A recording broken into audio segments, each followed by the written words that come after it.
Hello, my Freemasons over there on the other side of the screen. Today I'm going to ask you a question. Does the universe have an entrance or entrance? Does the universe, I repeat, have an entrance? Well, it's a very interesting question. Think about it. Have you heard about the stories of the shamans of the Amazonia about ayahuasca? And the experiences of ayahuasca, of going out of body, seeing the whole globe from the space, and going to the spirit realm and coming back. Have you heard about the research of Richard Strassman about DMT? I have never personally done DMT, and I don't maybe care about doing it ever, because I will die anyway and I will get to see the truth, whatever might lie behind the scenes, And there's something like hugely different than what you see right now behind the scenes. And I believe and I kind of feel that the universe is actually not everything there is. That the universe is actually a kind of building, a kind of a room. There's an entrance to this room that I'm now in, a door. I can seal this door. I could do that, I could seal that door so that nobody could come inside, maybe with like a jackhammer. I could seal that door and, just like mummify myself over here, like Tutankhamun. I could do that, and I'm going to ask you a question. Is the door or the entrance of the universe sealed? And I believe that it's not actually sealed at the moment, that you can still get inside the universe from the outside.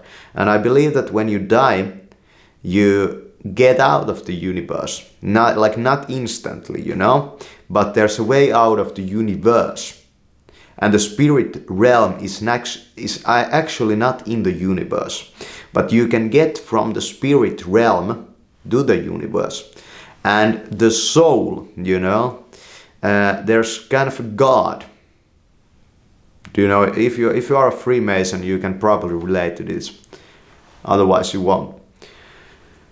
There's a God at the entrance of the universe, and you have to have a very good reason to enter the universe.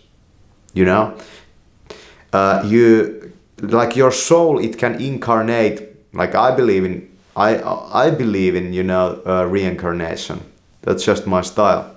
But if you are a Muslim, Christian, or even Buddhist, you might not believe in it. But I believe in it, and I believe that your soul kind of wants and needs, for some fucking stupid reason, to incarnate in this universe. And it has plethora of choice actually when the soul comes in. But when the soul kind of leaves the spirit world, it is very lost actually in the universe, because it has to find a place and a way to fulfill its purpose, whatever it might mean. And this kind of chooses your cards in your life, so to say.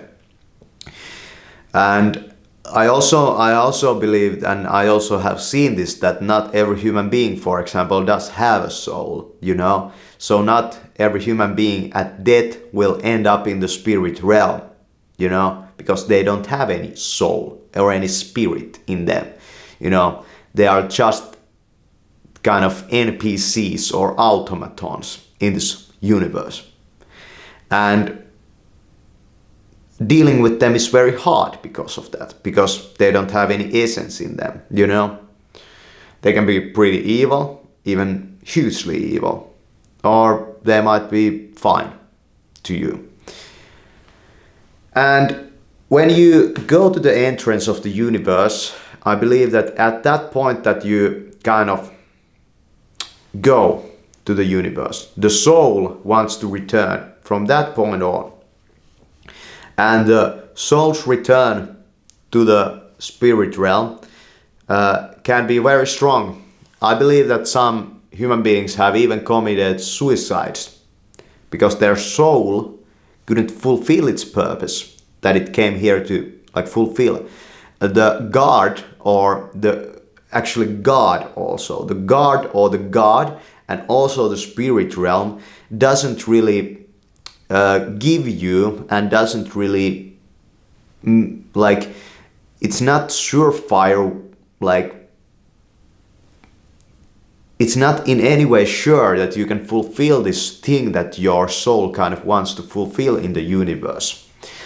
So it comes over here, and that's the starting point of it also going back, and it goes back, you know, to the spirit world in an incremental steps, you know. And some people cannot like take life, and they snap back to the spirit world very fast, actually, through suicide, for example. And some, you know, Christians, they say that those that commit a suicide go to hell, but that's a worldview that doesn't even include in yourself like a soul that came from somewhere. You have to understand that your body is just a temporary vehicle for your soul, you know. It's not permanent, and your body doesn't tamper with the soul in any way. It leaves a trace in the memory of the soul, its incarnation. But the things that the body does don't affect like the spirit in any way. They leave an imprint in that.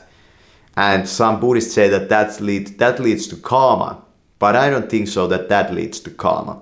Karma is something that is actually related to the physical, you know, to the universe. That karma happens in the universe, but because it leaves an imprint in the soul, you know, everything you do in the universe, it comes back to you in the universe. But if you just stayed, you know, in the spirit realm, this wouldn't affect you in any way, you know. So I believe that this is also what is being told about in the Genesis, the original sin, the tree of knowledge. The tree of knowledge, eating from it, is the same act as going through this doorway or this gate to the universe. And you have to talk to the guard, the spirit. And the guard asks many questions. Like, he doesn't let you through very easily, you know. Like, you have to fucking be like really sure that you want to do this, because it's not a two-way road, you know. It's not a two-way road. The soul has to take and embody something, I believe, in the physical to then get back to the spirit realm. Yeah. And it will always find itself back there. And this is the worldview that shamans of Amazonia and everybody who has went there and done ayahuasca is pretty much telling us about the spirit realm. Not this God thing. This comes from Freemasonry.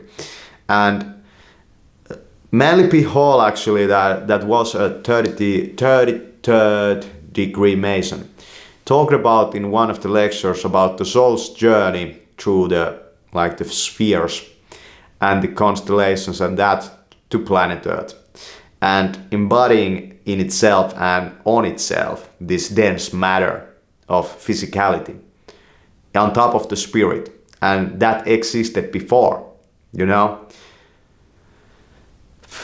Like, that's your real essence, you know. And your need to go back to the spirit realm can be very hard, can be very strong, you know. And when you encounter in your life like those soulless types, you're kind of puzzled. Why don't they feel like this? Well, I have seen this, that they don't have any soul, you know. There's no any spiritual essence in them. They won't go there, you know. Christians say that they won't go to heaven, that they will go to hell. But I don't know what their destination is. I believe that they are not fully conscious beings, actually. That I believe that they are human, but they are not fully conscious beings. They don't have the same kind of consciousness. They don't have spirit or essence or soul in them. They lack this whole dimension. And in that sense, they are creatures of one world. And those creatures that are creatures of two worlds have come here to do something very different than those people, And that's why they always clash, with each other.